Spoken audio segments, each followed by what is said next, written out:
My name is Claire. I'm 29 years old. 3 days ago, I inherited $17 million from my Aunt Margaret.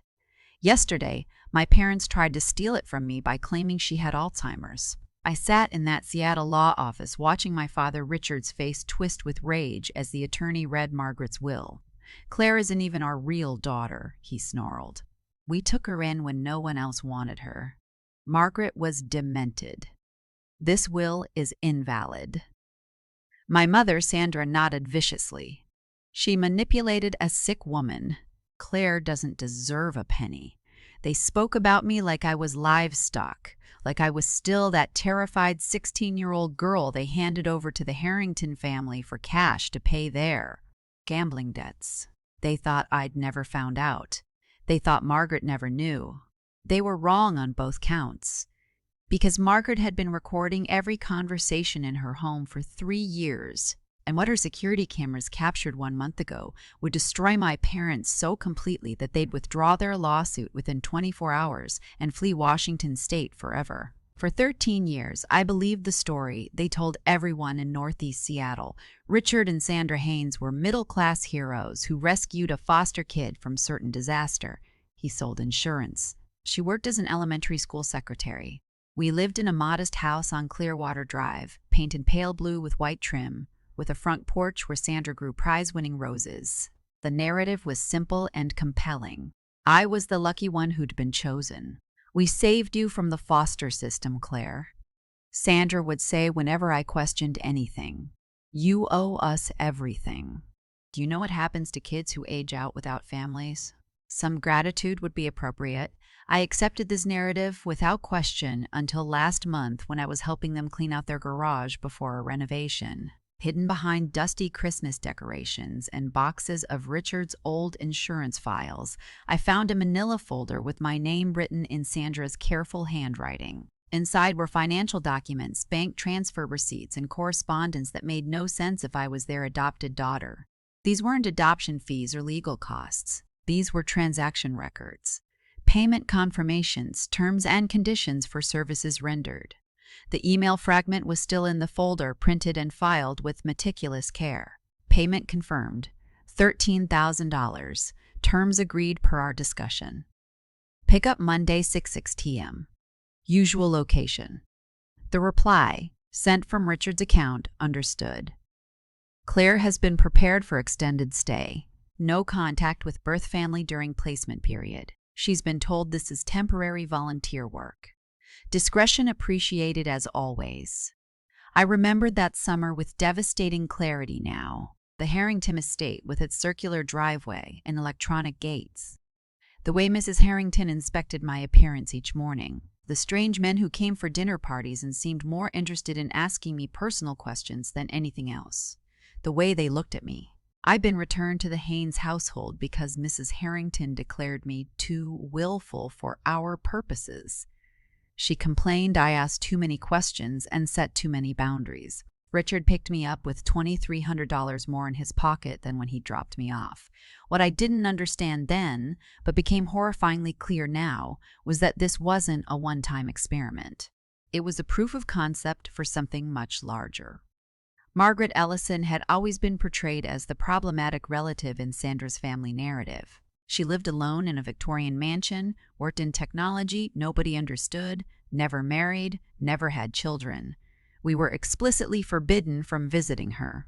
But Margaret found ways around their prohibition. Every Tuesday at 2 p.m., during my nursing school years, we'd meet at a quiet bookshop cafe, where she'd ask detailed questions about my classes, my clinical rotations, my future plans. She'd slip me envelopes containing cash for textbooks, clinical supplies, anything I needed that the Haynes claimed they couldn't afford. "Don't mention this to your parents," she always said. "They wouldn't understand my investment in your education." The text I received 3 days before her death still sends chills through me. "Your medical school fund is growing steadily. $847,000 and counting. They have no idea what you're truly capable of achieving. Keep protecting those children." I thought she meant my nursing career. I had no idea she was preparing me for a war I didn't know was coming. My decision to become a pediatric nurse wasn't random or purely altruistic. Working in the children's ward at Seattle Medical Center, I developed an almost supernatural ability to recognize signs of abuse, neglect, and exploitation that other staff members missed. 3 months ago, I've reported suspicious bruises on an 8-year-old patient named Lily, which triggered an investigation that brought down a sophisticated trafficking ring operating through a family placement service. 5 children had been moved through a network of temporary guardians who collected fees for providing access to vulnerable minors. The operation had been running for 7 years before my observation brought it down. I understand now what Margaret had been preparing me for. Attorney Daniel Foster's call came on a Friday afternoon while I was adjusting IV lines for twin 6-year-olds recovering from pneumonia. His voice was measured and professional, but underneath, I detected something that sounded almost like anticipation. "Miss Haynes, I need you to come to my office immediately. Your aunt has left you some things that require attention." Richard and Sandra arrived at Foster & Associates 12 minutes late, which was typical. Sandra wore her best church dress, the navy blue one she reserved for funerals and parent-teacher conferences. Richard kept checking his phone and muttering about missing appointments. "Your aunt was a remarkable woman," Daniel began. "Before we proceed, I should mention she gave me very specific instructions about this meeting, particularly around ensuring everyone understood the completeness and validity of her mental faculties when this will was executed." Margaret Ellison had lived modestly by choice, Daniel announced, but she'd accumulated considerable wealth through strategic investments nobody knew about. Tesla stock acquired during the company's early struggles, Amazon shares purchased in 1998, real estate in Portland, San Francisco, and Austin, and the primary source, the sale of her technology company, Ellison Safeguard, to a major corporation in 2019. The total estimated estate value is $17.4 million. Per the terms of Margaret Ellison's last will and testament, the entirety of this estate passes to Claire Ann Haynes. The silence was deafening. Richard stood so abruptly his chair scraped against the marble floor. There must be some mistake. Margaret had dementia. She wasn't competent to make these decisions. Sandra's voice rose to a near shriek. "Claire isn't even real family. We took her in out of charity. Can't possibly be legal." Daniel consulted his notes calmly. "I anticipated these concerns, which is why Mrs. Ellison underwent comprehensive neurological testing 3 weeks before her death. She scored 29 out of 30 on the Montreal Cognitive Assessment. Her mental capacity was not only intact, but exceptional for someone her age." He then slid a sealed envelope across the table to me. Margaret's handwriting. "For Claire, when they try to take what's yours." Inside was a brass key and a handwritten note. "Check my home security system. You'll find everything you need. Password, pediatric 1/3 floor." I looked up to find both Richard and Sandra staring at that key with expressions I'd never seen before. Not confusion, not grief, fear. Margaret's Victorian mansion felt like entering a museum dedicated to secrets. Daniel met me there alongside a cybersecurity specialist named Victor, who carried a metal briefcase full of equipment that suggested Margaret's setup was considerably more sophisticated than a typical home installation. Military-grade encryption, multiple redundant backup systems, cloud storage with international servers. Victor explained, this would make government agencies jealous. The computer system dominated an entire corner of Margaret's study. 6 monitors, backup drives, a server rack humming with enough processing power to run a small corporation. Total storage, 12 terabytes. Relevant footage identified by Margaret's AI filtering system. 2,847 hours. Every third Thursday of every month for the past 3 years, Richard and Sandra had visited Margaret at precisely 2:30 p.m. 16 documented visits total, each one recorded from multiple angles with courtroom-quality audio. Victor queued up the recording from 3 weeks before Margaret's death. Richard's voice, matter-of-fact, businesslike, the Harrington situation worked out better than expected. They're interested in expanding the arrangement, 6 additional placements initially. Premium rate this time, $22,000 per placement. Ages 16 to 19 preferred. Sandra's response, equally casual, client satisfaction is everything in this business. We only work with families who understand the importance of discretion. My hands began shaking as the implications registered. They weren't discussing insurance contracts or legitimate services. They were discussing the sale of human beings. 6 teenagers, right now, in active placements. Daniel produced files revealing that Margaret had hired private investigator Nina Vasquez 6 months after I left for college.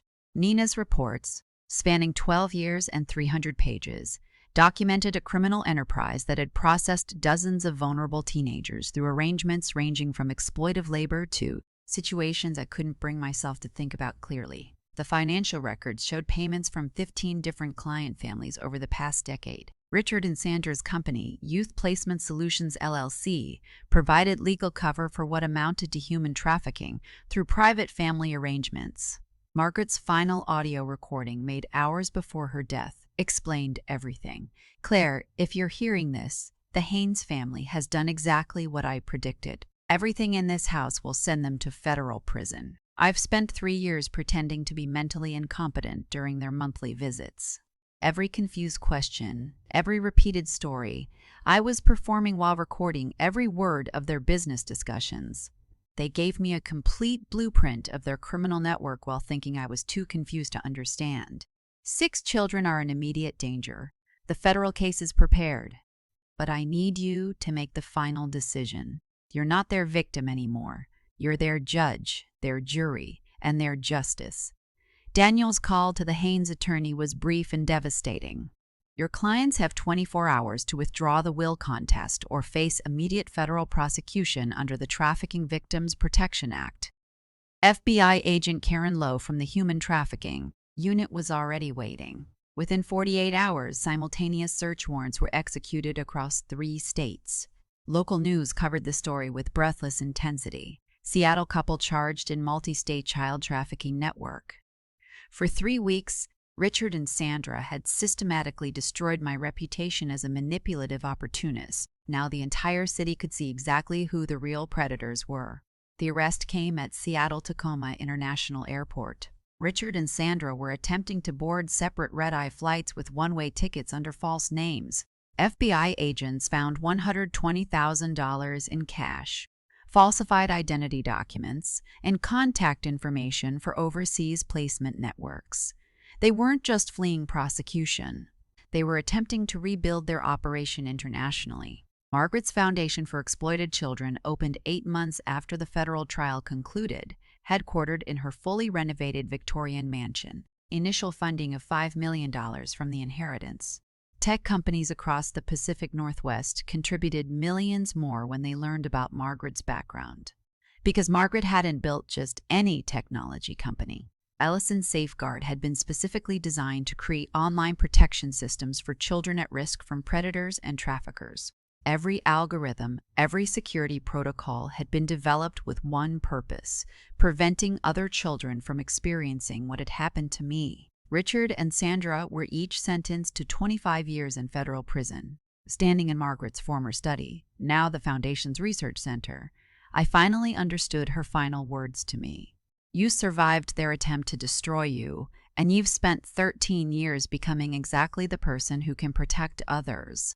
I wasn't just a nurse who'd inherited money. I was a survivor who had become a protector, carrying forward a legacy that connected Margaret's vision to my own calling, ensuring that no other child would ever be bought and sold like property. And it all began with a brass key and a manila folder hidden behind Christmas decorations.